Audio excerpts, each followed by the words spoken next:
Bonsoir amis téléspectateurs, bienvenue dans votre journal du Mercato du dimanche 26 septembre 2021 que nous allons démarrer avec Dani Alves, le joueur brésilien qui prend une pause. Le défenseur, joueur le plus titré de l'histoire du football, a indiqué qu'il ne s'engagerait avec aucun club jusqu'à la fin de l'année, quelques jours après l'annonce de son départ de Sao Paulo, qui lui devait quelques 3 millions d'euros. Pour autant, le Brésilien n'a pas annoncé sa retraite. Cette annonce sur son compte Instagram met fin à des rumeurs qui envoyaient l'ex-joueur du FC Barcelone et du Paris Saint-Germain dans différents clubs brésiliens dont Fluminense, Flamengo et l'Atlético Paranaense. Le mercato brésilien se terminait vendredi et celle des championnats européens est déjà close. Il déclare également qu'il est revenu au Brésil pour réaliser un rêve et il l'a fait, donc il ne pourrait pas être plus heureux. Dani Alves, qui a remporté le 43e titre de sa victoire aux Jeux Olympiques de Tokyo, a quitté Sao Paulo FC après un conflit salarial entre les deux parties. Le club lui doit 11 millions de réals, près de 1,8 million d'euros d'après la presse brésilienne. Et nous allons en Espagne. Selon les informations du quotidien Sport, la direction catalane apprécierait en effet beaucoup le profil du champion du monde 2018. Il s'agit de Paul Pogba. La possibilité de l'enrôler libre l'été prochain séduit les hautes sphères de la barcelonaise. Pour Juan Laporta, l'objectif demeure limpide: effectuer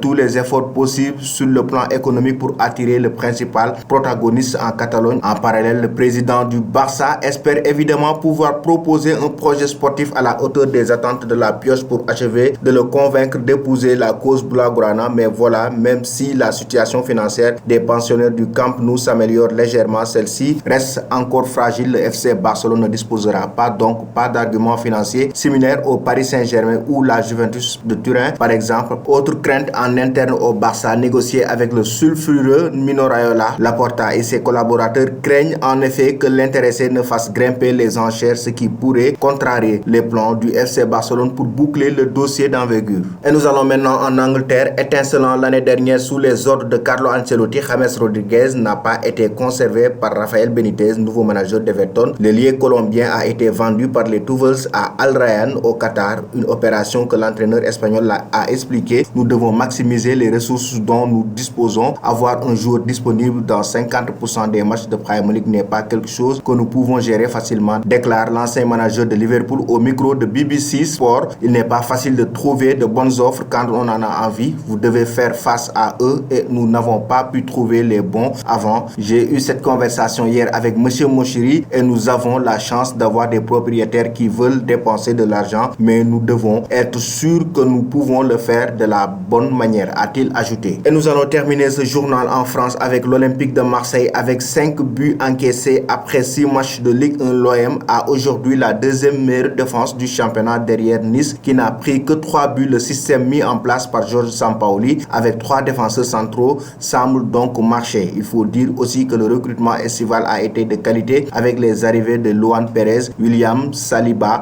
et Leonardo Balerdi. Si on y ajoute Alvaro González, Caleta Car et éventuellement Boubacar Kamara qui peut encore dépanner à ce poste, le club français est donc très fourni pour sa charnière centrale, mais cela ne semble pas suffisant, du moins aux yeux de Georges Sampaoli. D'après les informations du journal L'Équipe, le technicien argentin attend en effet un renfort défensif lors du prochain mercato des transferts en janvier. Voilà chers amis, c'était tout pour aujourd'hui pour votre journal du mercato. Avant de vous quitter, la question du jour concernant Paul Pogba: selon vous, doit-il rejoindre le FC Barcelone? Merci et bonne journée.